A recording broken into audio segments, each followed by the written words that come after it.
Hey everyone, welcome back to the Particle Accelerator Podcast, where we talk to future-thinking business leaders about how to grow their business and accelerate their teams. I'm here with Norman. Norman, would you introduce yourself? Hey, good morning, good afternoon, good evening, depending on where you're at. I'm Norman Kromberg. I am based in Omaha, Nebraska. I grew up in Lincoln, so I'm a lifelong Cornhusker fan in football. Nice. Professionally, I've spent over 30 years developing a unique background in information security, cybersecurity, if you will, also in IT controls, governance, risk, and compliance. Started out in banking when I was in college, was a finance and management major. But through my career as a bank regulator, an IT auditor, and chief information security officer, I've rounded out that business knowledge with information security and IT controls knowledge in a number of different industries. But most of that experience came from highly regulated ones, such as banking, payment processing, and IT services. Currently, I run a company called SommIS, which is my limited liability corporation for consulting and virtual or fractional chief information security, helping companies with their security strategies, roadmaps to move forward, especially in the concept of aligning security and technology with the business goals and objectives. Something I think is very challenging in this day and age as we look forward. Yeah, cool. Awesome. Well, we'll move on to some of our main questions here. What tech trends significantly impacted you or your industry, and how did you or your company respond? Okay, if I look at from the past, I would have to say I'll start with end user computing, but the advent of mobile compute, whether you look at it, laptops, phones, tablets, distributed computing, and that led to the cloud. And if you think about that in terms of the innovations and what it means, the fact that these devices have more compute than Apollo 11 that landed on the moon. There's more computing capability in this than that. And we landed somebody on the moon with something less. That's just incredible. But that means you have to think differently. The fact you have a wallet electronically that you can go and put into a system like ChatGPT or into Copilot and say, write this program for me, write this letter for me. Can you tell me this? Can you, show me this? Just that movement and change then enables so much more into the business and how you think. I mean, I still go back to, and I hate to say it, I still have them next to me. I've had paper, but the ability to capture data, have it available anywhere, just because of that compute capability is, to me, one of the most significant trends. And what that meant for business, how do you adapt? I worked as an intern at a bank in college, and I ran a proof machine. If you understand checks, we had to micr and code the amounts on those, and we were 10-keying it. Checks hardly exist today. So if you think of that evolution, comes out of that kind of thing. So you have to adapt that way. How do you capture it? How do you have accuracy? How do you, ensure the relevancy of the data? And that's kind of important in this day and age. What is relevant? What is not? So having the people and the leaders to take advantage of that, to think about it. How do you monetize it? How do you minimize the expense? Let's go back to what you asked before. Where do you say no? Or how do you do yes, but what? All comes into play. So you need some of that contrarian view, that thinking on different levels of how to take advantage of it, but also what risks and exposures does it present to us as you go through that journey? Yeah, what's some way that you guys have clearly responded to that trend of just device everywhere? Is there something that's really pivoted for you, become a core part of what you do? Well, obviously, there's all kind of technologies that enable it. If you think about the endpoint, and do you trust the device? And maybe this is back to our point earlier. Where do you say no, or where do you say yes, but? So if you think about it, do you want the company to own the device, or are you okay with somebody bringing their own device? Well, if they bring their own, how do you capture, control, and monitor the exposures to the company, whether it's the data you put on that device or what that device will bring into your organization? So what do you do to control it? How do you handle the human factor, the process factor, and the technology factors to it? So we go through those conversations, but it's also the tolerance of risk within the org. Tolerance of risk is driven by, am I okay with this and can I respond to it? Or Do I want to spend the money to lower that tolerance or manage the uncertainty by, I'm just going to force everybody to use my corporate devices, whether it be the laptop, tablets, or phones, and invest that way. Now, the technology is all there to enable each one of those, but it gets down to that. What's your tolerance? What's your monetary limitations? What's your business enablement? And I work with companies to go through those conversations. How do you put the context of that business? Yeah, I would love to. So, a lot of CEOs listen to the podcast. And so you're talking about a distinct choice between BYOD, bring your own device, and corporately issued devices. And it's interesting.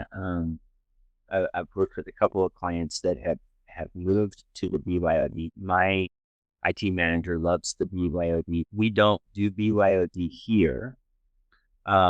We've been a Mac shop for a while, and that has its own risks and challenges.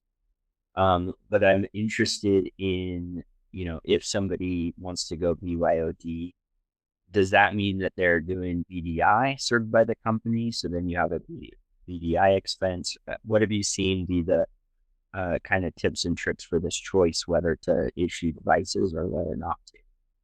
Well, interesting question. There is no, I was going to say the classic, it all depends. Sure. But first of all, I'll go back to what are you trying to accomplish and what is the motivation? I am an advocate of BYOD. I think it puts us to the next level of workforce enablement, corporate enablement, and all that, and it can reduce the workloads. But for example, it's not always all or none. You can even segment the company that says certain individuals can do BYOD, other ones you may not. So if you're system admins, probably going to tell you, any system admin, I want them on a corporate device because of what that role will do to the enterprise. But if it's somebody in sales, marketing, maybe we're better off with them and we have certain controls on the devices they're using. But let's face it, we still come back to a simple point here. These are employees, people we've established trust with.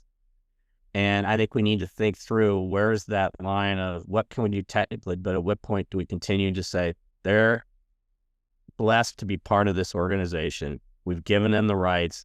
They have a need to know. And I follow that least privileged need to know concept that says what kind of data can go where and what's their access to it. And that can then drive what you do at the endpoint. So it would be a conversation with those CEOs. What is their knowledge? What is their tolerance of risk? And it may be a series of conversations. So a lot of times this isn't the end answer. It's the process and the journey to it, which allows you to keep going through this conversation over time. That's great. That's great. So good. Well, what 3 technology innovations are you betting on for your future business growth? This is definitely the future question. Okay. Are there 3 technology innovations that you just call out that's going to either rock your world or make a difference for you? I'm not sure there's 3 right now. There's 1, and it's called AI, MLL, whatever you put the word on, because let's face it, it's being used in every advertisement. Shoot, the new Apple AI. You just hear this all over. So I think that's going to be enabled. And I think the reason it's getting so much attention is it can be very simple for somebody, but it also enables some of the most complex things to be achieved. You heard me earlier reference, I can just go into ChatGPT and say, write this program for me. Well, it's taking open source to the next level, isn't it? You can ask it, what did I do last week? So I think that technology of AI, then you couple that with the amount of listening that's occurring around you. I'm sitting here with a device from Amazon. I can't say the name because it'll start talking to me. The other one's from Apple, but then you combine that with AI, and what can that do for enablement of a business? And then the amount of data that's available to then make that happen. But also, I think we have to put it in context when I think of AI, the mobile computer, the listening with you, and the data it's been around for a long time.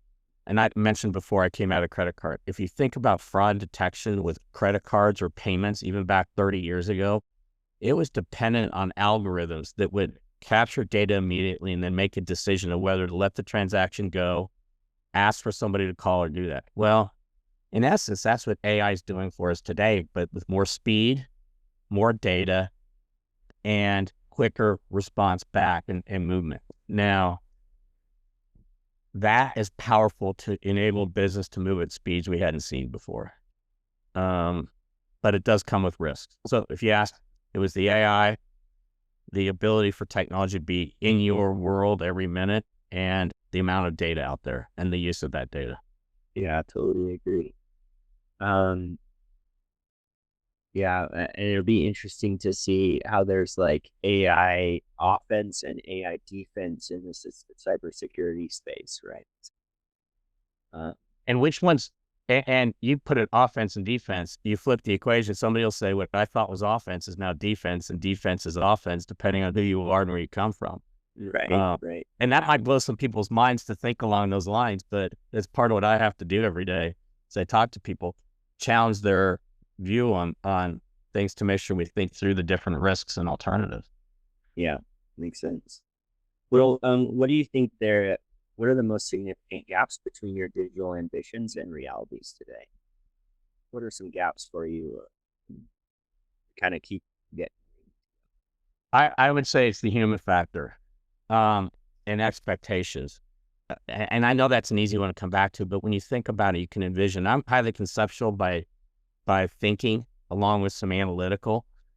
So I can conceptualize a world with a lot of technology, and on the 3 points I just made, when you combine AI with the ability to listen and be there with the data, but you've got the human factor, and how far do you go back to account for the different versions? I mean, you've seen these things posted that say, how old are you when did you ever use a rotary phone? Did you ever have an 8-track? Did you, have a VHS tape? And, it's getting scary now, and things I thought were my middle age are now not even handled by the younger people today. But that plays into how do you make, to your question, enable all this? Because you still have to account for those people who aren't there. You go to get on a plane today, 75% of people have their boarding passes on the device, but there's still ones who have the paper because they don't have the device. My dad just gave up his flip phone. He would have gotten one if there would have been somebody to sell it. Well, how do you balance all that as you move technology? Because you still want to account for it. That accounting for it leaves technical debt within these organizations that, as you look for security, sometimes that's the easiest path in. So you can't forget about it. So you want to know about it and linking it. And at what point do you retire it? Yeah.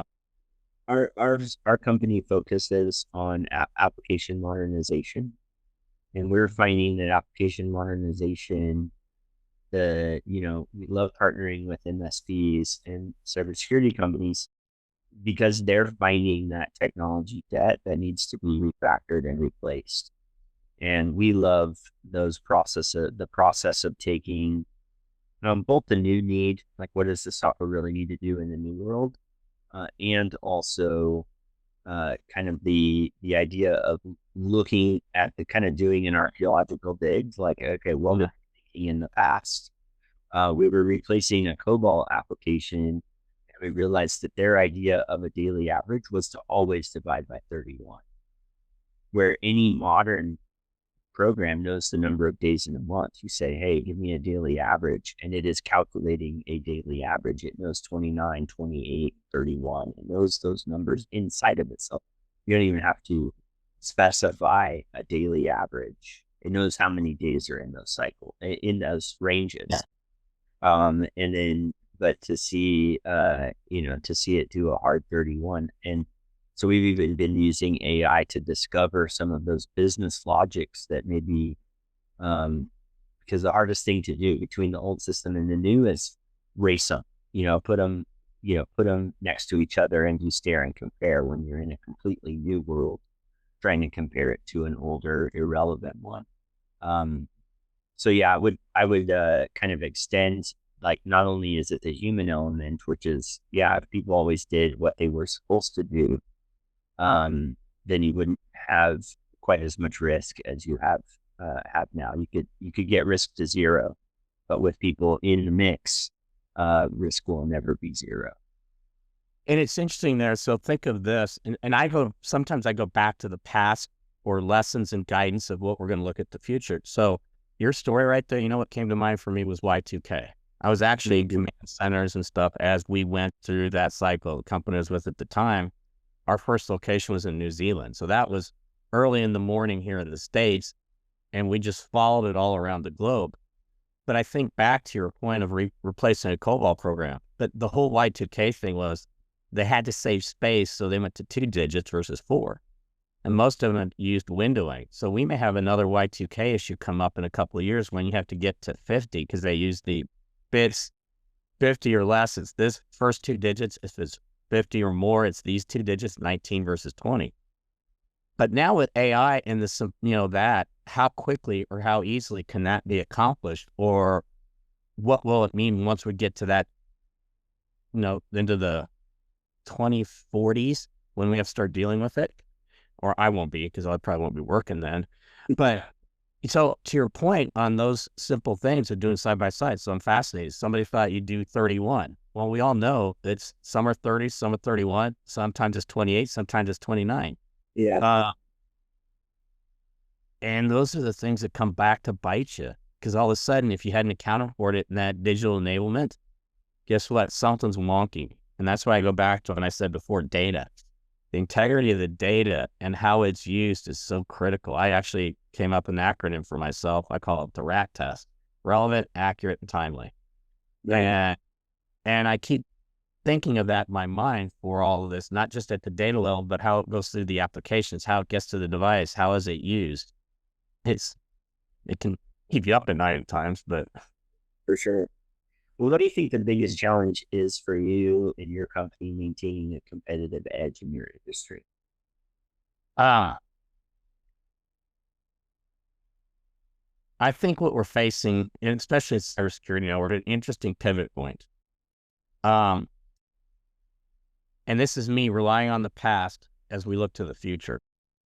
I'm not sure security is going to be as critical in the structure of the business as has been for the last 10 to 20 years. And I think what we're facing is, and maybe it's the evolution of the technology and all this, but it's the concept that the fear, uncertainty, and doubt, the fear of being taken down by ransomware or a malware or a hack or a breach or an incident, just, let's be frank, hasn't materialized to the catastrophic layer that some people thought it might, or still may contend it would. Companies have survived. And I draw the comparison to, they have to go through hurricanes, natural disasters. Those events occur, so you have to be prepared for those.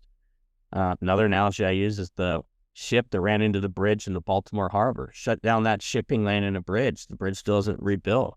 You have to adapt. So I think what we're facing on the security side is the fact that it's coming into the same level as other administrative or control functions in an enterprise. There's procurement, there's accounting, there's facilities, there's marketing, there's HR, there's all these functions. Well, I think security is coming down to that. What that means from a competitive nature for somebody like me is, okay, how do you help businesses put it in an efficient, logical method linked to the business objectives in partnership with technology and those other functions? And a little bit of humbleness.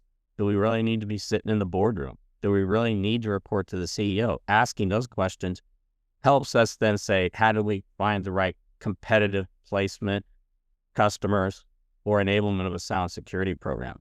And I'm finding there's a fair amount of receptiveness to that logic, because it helps the CEO go, wait a minute, I don't have to spend as much time. And I really look at a level of success on a project or an engagement to say, can we get the CEO or the CFO, who tend to be the two people that talk to the board and are accountable to the shareholders, to be able to explain the security program in the most fundamental way so that the CISO, Chief Information Security Officer, does not have to be there, or do it for the CIO, whoever the structure is. Can we enable that? That pulls it back to me that says that's when you've aligned it with the business so they can explain it in that context. I know that's a little different than here in some other places, but I think that's what we're facing in the future. And that's what I'm seeing is my challenge, is to help that become the vision within these organizations, and how do you have a structure to do that? So you're an absolute unicorn, and I love it. You really are, because there's a book that we read in the DevOps space called the Phoenix Project. You might meet some. And one of the characters in the book is kind of the CISO, or the compliance guy. And at one point, the company's moving quick. They're taking a lot of risks, and he feels unheard. Like he feels like his, kind of overactive measures were ignored. And then he is, the character in this book is mortified when all hell breaks loose because of a compliance incident, but it is, an audit that's not passed by the investors or something. But then through conversation, the compensating controls are articulated. So like, hey, we do this with people. Yes, no, all these sophisticated measures weren't in place, but was it really a problem? Like, can we move forward? And in this case, it devastated the CISO. It devastated the person whose purpose has been to have the "I told you so" moment at the critical failure point, right? And so it's kind of the book kind of applies a metaphoric lesson to like, it'll all be okay. We make stage appropriate decisions. It sounds like you're the kind of CISO though that wants to keep the kids away from the knives in the simplest form. Like, hey, I want to make sure that this is a safe place for you to innovate. And if the CEO and CFO understand those guardrails, then you win. Yeah, it's an interesting way you put that, because it does put it in context. And so the way I describe it sometimes is, can we reduce the level of uncertainty? And I think your point there is, okay, the knife's one of the most dangerous things for a kid. So you don't want them to get access to it, because the level of uncertainty for their survival, man, you're really scared. Well, as they get older, can you open that up as you've learned and taught them? So can we create environments like that? Or what's the so what? So I've used the term also when I look at compliance. Keep in mind, I came up as a regulator. So the ultimate in checking on orgs, because you have the power to do a lot, especially in banking. I've been an IT auditor at several different organizations. So if you think about it, I've come through that compliance world, that regulatory world, that audit world. And so the way I look at all these regs and stuff, I use the term, it's the Trojan horse. In a lot of cases, it's the easy way to explain something to those laymen, to the board. Because it's, did we pass this? Are we meeting this? Well, it opens the conversation. But then what I can do within that is have the controls for technology, for audit, that really enable the business. And I look at it, what are those key controls underneath there that will reduce the level of uncertainty, put us in the best position to handle what comes at us. And handling them can be how you design applications. So you mentioned DevOps. One of my pet peeves is I hate the word DevSecOps. Why do we separate the two? Let's pull them together. Shouldn't it be one? And with the AI and the technology, back to the data, the listening, and the AI, an operations center can do a lot more if we put the right information to them. But what I think our challenge was, security separated itself for so many years.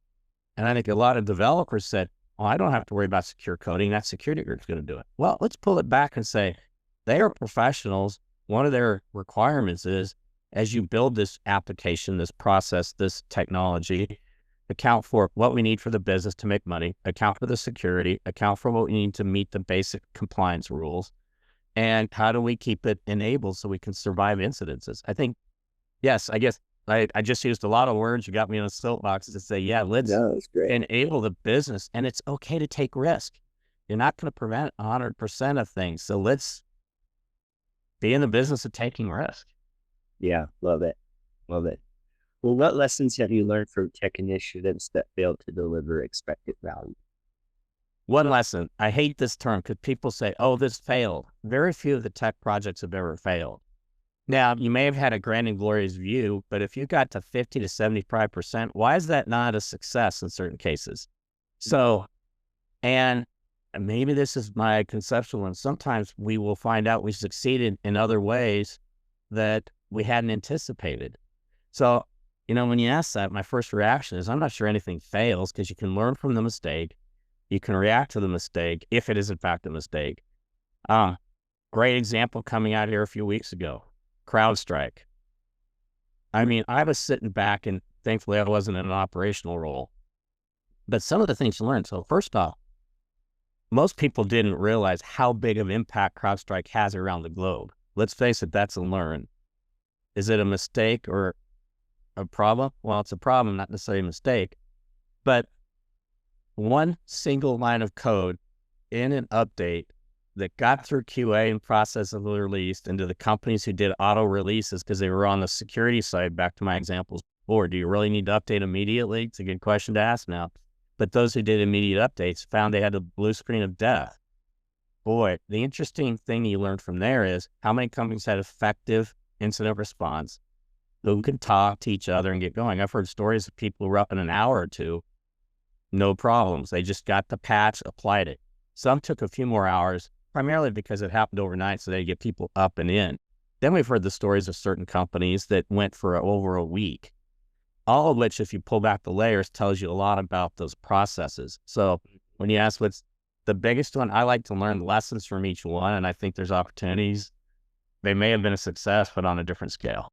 Yeah, we're huge advocates for this concept of it's called pets versus cattle, and of course you don't want endpoints that are like pets, right? Where the only way they continue to operate properly is if you go feed them and water them, stroke them, and pet them. Cattle, there's a problem. You just kind of, I'll be blunt. You kill them and get new ones, right? You don't have an attachment to them, and so the more practical way of saying this is spending the time to invest in an infrastructure pipeline, not just a code pipeline. So one of our clients was a CrowdStrike user. They had auto updates on. Their laptop started glitching, and they were already up later. They had personnel already up late, dealing with a deployment, and they're kind of already online. And their laptop started. So that automatically, it's like, okay, something is going on here that's not part of our deployment, because it can't be an AWS issue. My laptop isn't on AWS, right? And so they were able to just re-provision the infrastructure, and their system automatically deployed the latest things on top of it because they had a full, we had built them an infrastructure pipeline and a code pipeline. Not just the code pipeline, which is what most customers will order or want to have done. We did the infrastructure pipeline as well. And so they were able to recover before any clients noticed. And I think that differs greatly. But then when the online did happen, or maybe it was the client, he tried to go buy something later that morning. He couldn't purchase it because the credit card processor for that particular gas station or wherever he went that morning he couldn't buy his donuts. So it was like, this is great because we invested in this infrastructure pipeline. We were able to recover, and I couldn't buy my donuts the next morning, right? So just phenomenal that they were able to validate some of that investment and work that they had done, even more so than some pretty major credit card processors. Many people couldn't get a keyboard on that machine, right? They couldn't boot into safe mode and it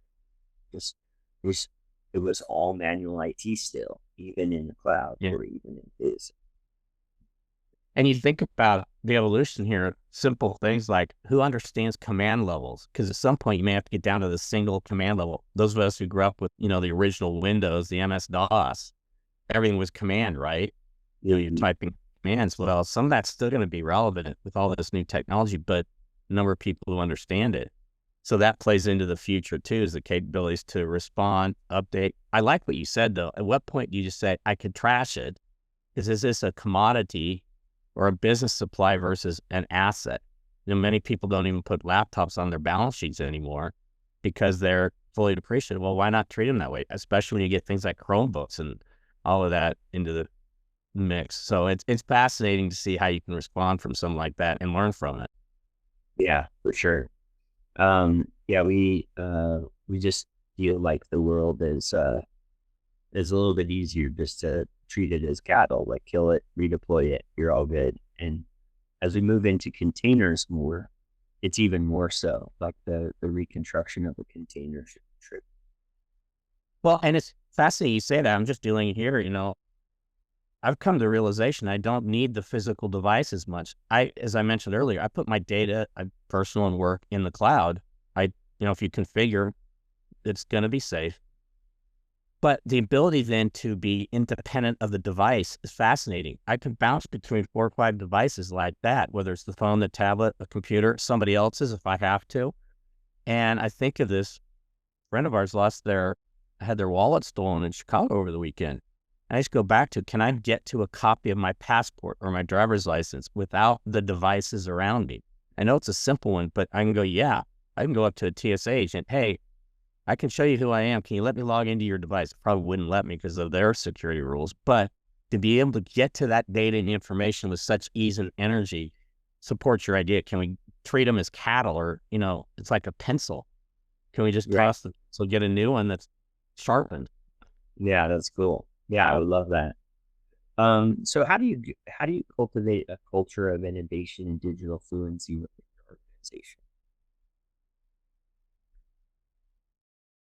The first word that comes to mind is respect, and the ability to listen and engage with all the users and the participants. And it's going to depend on the kind of business you're in. Where, when you say users and the people, it can be customers, it can be vendors, it can be shareholders, it can be employees, it can be contractors, it can be a philosophical, it could be, a sector if you're in government or higher education or not-for-profits or whatever. But when I say, respect is listen and try to put and answer questions, needs with technology in their vocabulary. Remember when I said back to the CEO and them being able to do the update? Can you imagine the conversation if they're somewhat knowledgeable and you've respected them and says, here's the facts, let them come back to you. And in their verbiage, you'd be amazed at what can come out of the technology. I remember a conversation I had years ago when I was engaging on a strategy assessment for security, and we were meeting with the CEO, an very old gentleman, classic, short sleeve shirt, dress shirt. And when we started out, he goes, I don't know why I'm talking to you about security. And go, I'm not necessarily here to talk about security. I'm here to learn about your business. And he goes, you want to learn about the business? I go, yeah, tell me what you do and all this. So we go through all of this, and they were more in a commoditized business. And he came back and said the most important thing to him was variable expense. So then we got into the conversation of how does technology and security play into their ability to manage that variable expense. So when you ask the question, how do you get that? It got him thinking, okay, these are the factors that play into it. I'm going to respect the CIO and his business. Come forward 5 to 10 years, that CIO is now a critical player at the table, commenting on all the security things, technology things, enabling the business. So I think when you show that respect, that conversation really plays into helping that move forward, because they may not try to be the enabler by what this we have to do for technology, but they can explain the business. And if you talk to them, give them some options, you might be surprised what comes out of it. Yeah. I find a lot of times as technologists, we're talking to people who are using results language, and we talk to them in solutions language. Like they're saying, hey, I want to accomplish these results.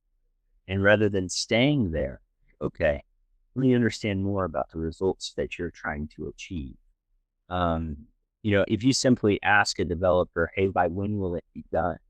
And then they start giving you the solution. Well, I need to make the flux capacitor flux a little bit. It's a bad conversation. It never works. And so sounds like in this use case you just brought up, they stayed in results conversation, right? Okay, variable expenses, that's the goal. Okay, let's see how we can help you with that. And and I find that I often find that as technologists, we cross that boundary but if we just stayed in the results language, used results language to articulate, it would be understood. They're almost like two different languages if brought up against each other. It calls to mind from the past a mentor of mine as I was dealing with risk and control and all this, and this professional shared, it's not the end result, it's the journey as you go through it. So while we might have gotten to a point that said the risk is this, it was the conversation as we got there. So to your point, results versus solution.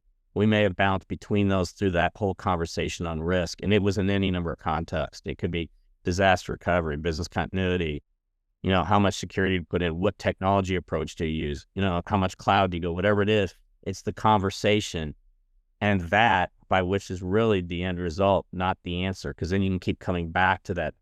Maybe it's the circle of life, quote the Lion King. Well, share an experience with somebody who's just starting their journey, or share some advice. Like, what would you say to the young buck that's coming into the security? My son right now is in college. He's getting a cybersecurity degree, which is basically computer science plus, is what I'm finding. What advice would you give to someone who's entering this space? Good luck. Understand what security is there to do. And I would say appreciate the factors of the business side. Like, I know it's all, probably getting a highly technical degree, all those factors, but understand and learn the other parts of it. And now I respect some of the classes I took that were outside the College of Business and less technical, history of American jazz, art classes, economic geography, some of these things that were more not my wheelhouse, but I still go back to those principles. So I'd say, make sure you have a broad enough horizon to appreciate what you're trying to secure. Because let's face it, does it have to be secure? Well, why? Being able to answer those questions so you understand what's all being in there. And that would mean, hanging out with some business students, heart students, expanding your horizon, volunteering and things.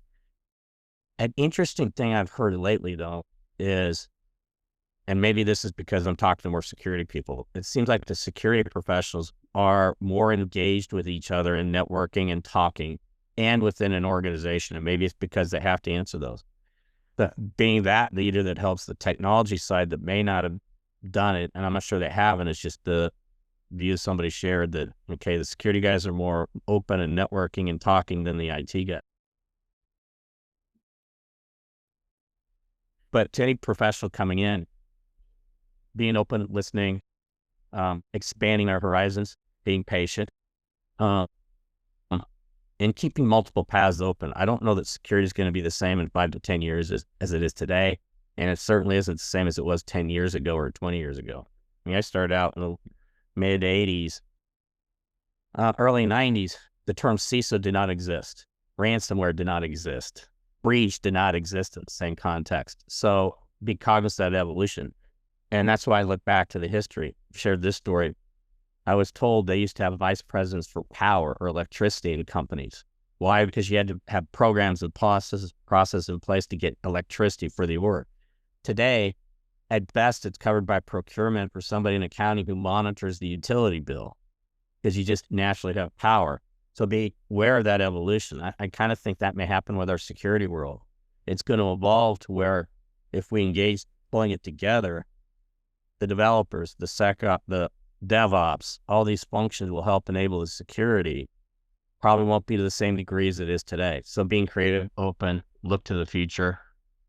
Yeah, that's great. Yeah, I mean, a goal-aligned cybersecurity officer is almost like an oxymoron, right? It's more of a no position rather than a yes but position. And it sounds like you figured that out. Well, it's an interesting when you make that statement, because the reality is at some point businesses require somebody someplace to say no. If you think about the board of directors, they don't want you to say yes to putting in something that's going to expose them to a significant risk, whether that be in security, technology, business, pricing, anything like that. I mean, I go way back, and this is more on the business side. I was in a meeting and I had a senior level person say, that's okay, the margin's below zero, but we'll make it up on volume. And we all looked at him and go, wait a minute, you can't make that up on volume because it's still negative. It's just the number gets bigger with it. And so in that case, somebody should have said no, right? Right. So it's fascinating you say that. I put it in that context, but I think when you said yes, but it's like, folks, let's take a step back and think about this. Let's look at the risks, the issues, and see what we can do and what are the options. Yeah. I think on the application development side, oftentimes we feel like when we're innovating, if you've ever seen The Matrix, it often feels like those squiddy things that come in the real world when they're in the Matrix and they're doing cool stuff. Those squiddy things come and they attach to your spaceship that you're using to access the Matrix, and they start tearing stuff up, right? That they call them the Centurions, right? These robots, really for the purpose of destruction, like destroying innovation. It's kind of the metaphor here. And a lot of times, when we're heading up innovative projects, that's how we feel about certain roles, compliance roles. Sometimes they can sometimes project management can feel that way, where it's just intended to like mess up my progress. Oh yeah. It's, the word I use lately on that, I think goes to your point, is the bureaucracy. Are you putting in steps that make sense and enable the business, or are they there for certain, just check the box, which is a tough conversation in this day and age, especially as companies get bigger and more complex as they evolve through the growth factors from entrepreneur to mid-size to large. So I get where you're coming from. Yeah, cool. Well, let me get to know you a little bit better. One of the ways I love to do that is by asking, how did you make your first dollar? What was your first job? Like for me, it was a paper route.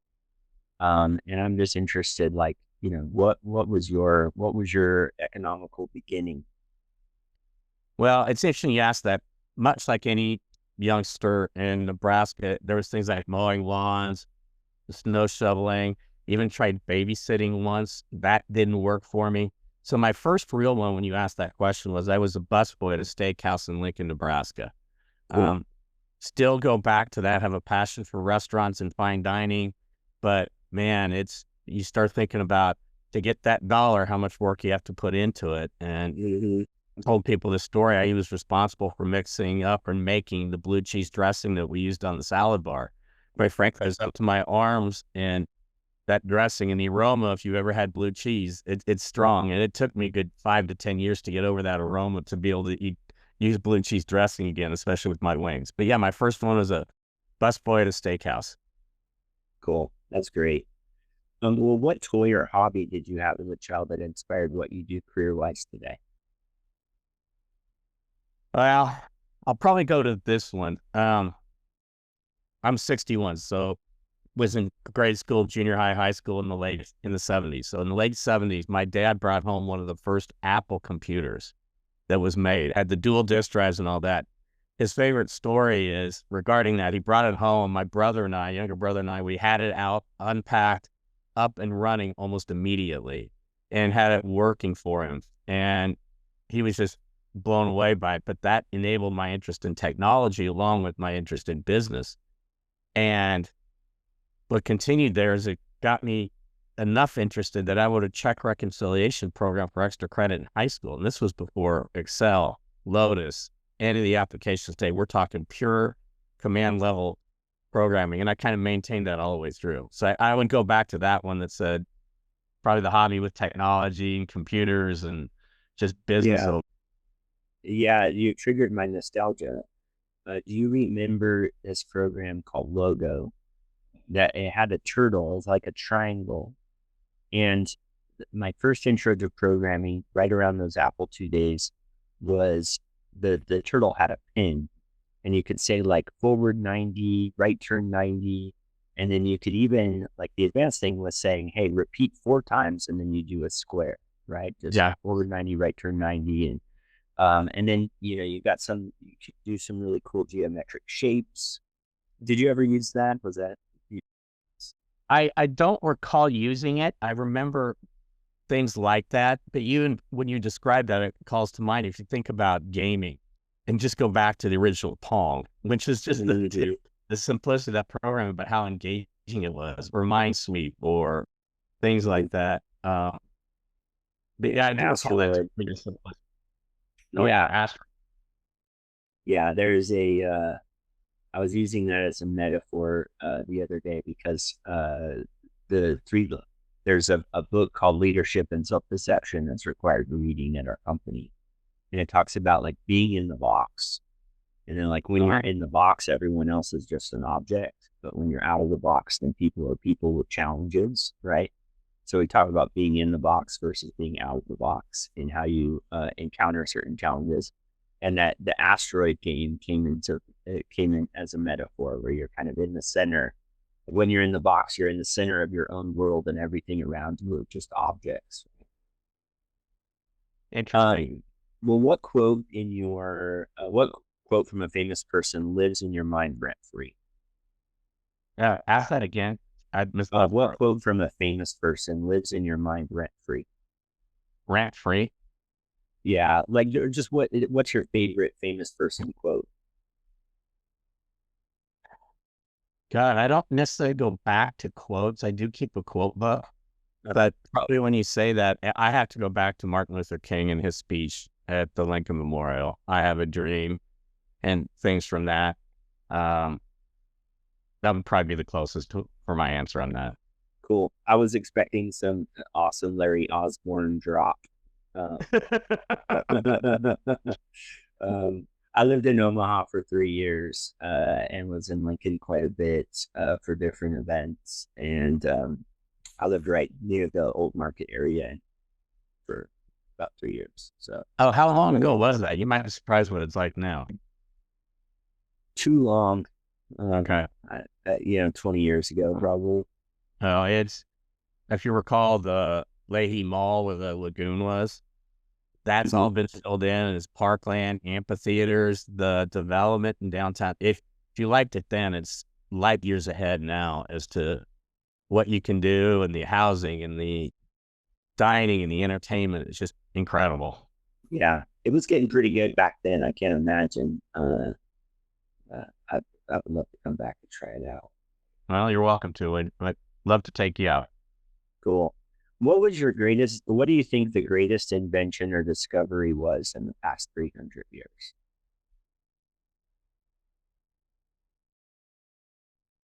I would have to say the greatest discovery is along the lines of the telephone and communications.